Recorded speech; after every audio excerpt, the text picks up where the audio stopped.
This is a package from KBC Tools. If you watch my, a recent video, I'll say, the second 4-jaw chuck I ordered came from KBC Tools, and I had a bit of a problem. In the video, I said I was going to get a hold of KBC and try to talk them into sending me a tap. But I didn't. By the time I got up to the computer, I had been drinking Coors Light. And so I went to KBC's website, and instead of sending them an email, I sent them an order. I started with one tap. And I think the one tap was a little less than $8. And they had a set of 3 for $23, so I just, Then I found out there's a minimum order, went to the home page, and I ended up buying a 3-piece square set.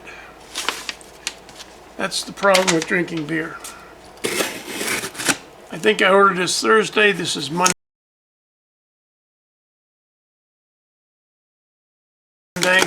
We're in the midst of the COVID-19 virus, in case you're reading this some time from now.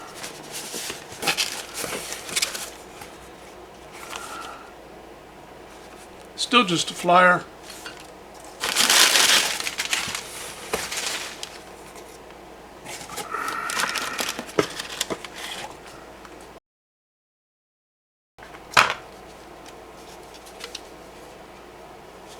It's an eye gauging. Chinese, of course. But it's a better look at this. A metal latch.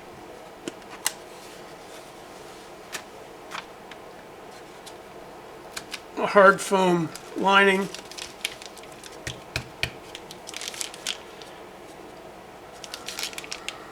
And there's 3 machinist squares in here. They're not one piece, they're a riveted joint.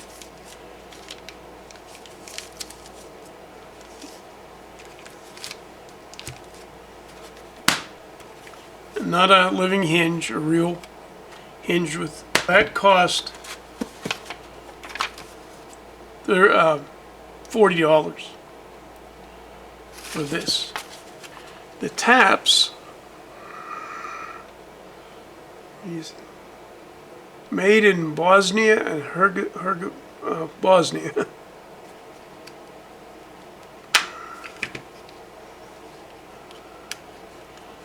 And these certainly don't look like the Chinese taps. These are made onto the American or the US pattern.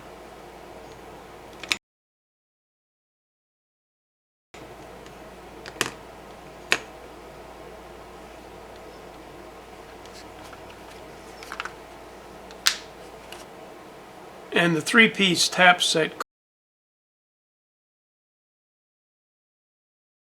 cost $23.25.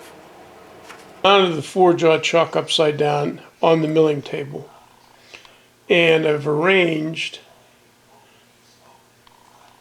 this pin fits very, very closely, and you can see it's just going in without it even touching. So I've locked the movement and checked it. Now I'm going to replace this with a spring-loaded tap follower, and we'll lower the table, and we'll try to catch the damaged threads with the tap. So now we'll see what happens.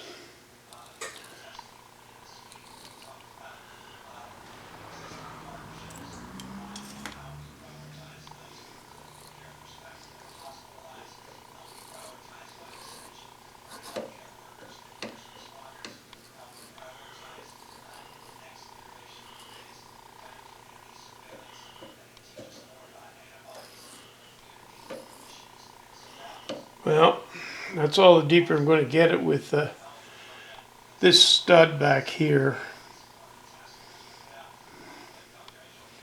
is hitting the tap handle.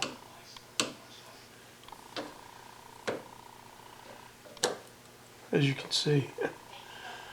This is spring loaded. You can see it following the tap as I move it down.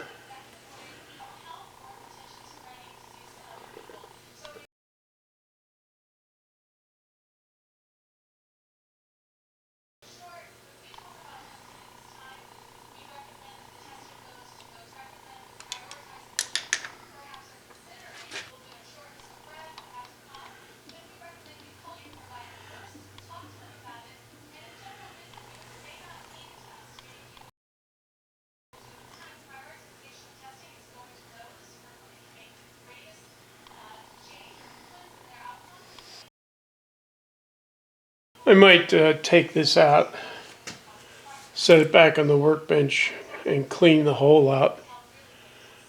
I mean, the stud's going in, it started easily enough, but I think I've probably got some foulings on the threads.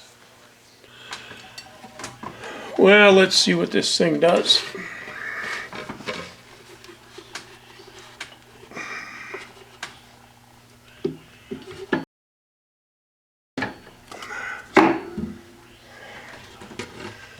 Now all we do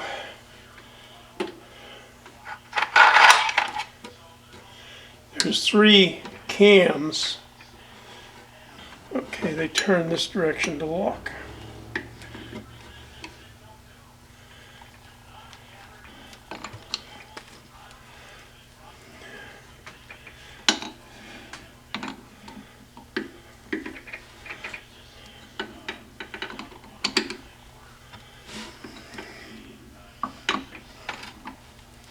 Now I clean both the spindle and the socket with a clean rag.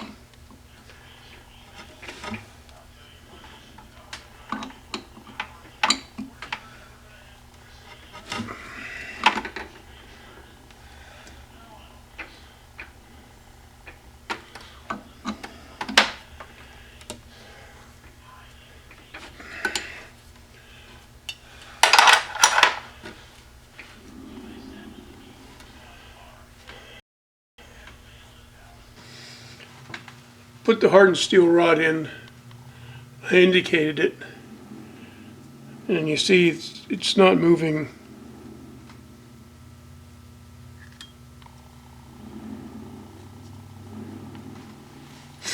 Now let's see what the run out is down here.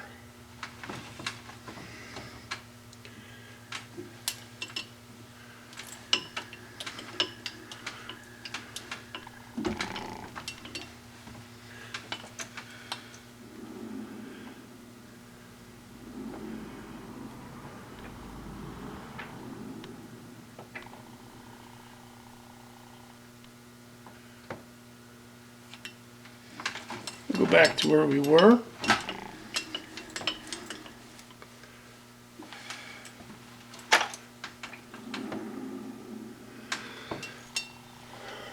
Now I don't believe that's very bad because we'll normally be using a center here.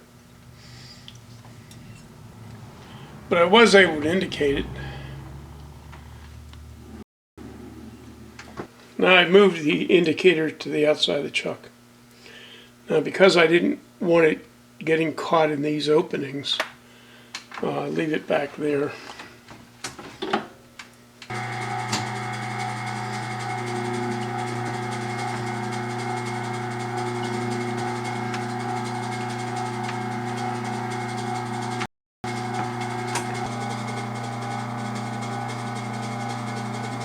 I think that's pretty good. There's still a little crud on the outside of the chuck.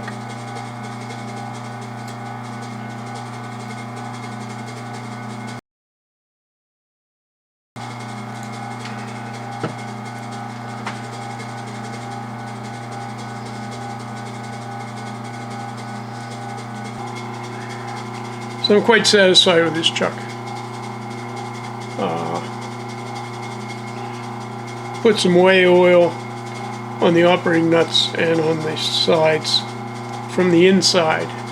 Now since putting it on the outside, it's going to get there when you speed the chuck up.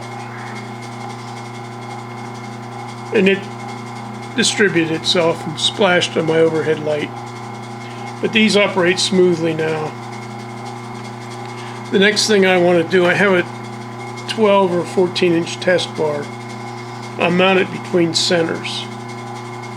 I want to find out if the tailstock needs moved left or right. This finishes up what's left of the 4-jaw chuck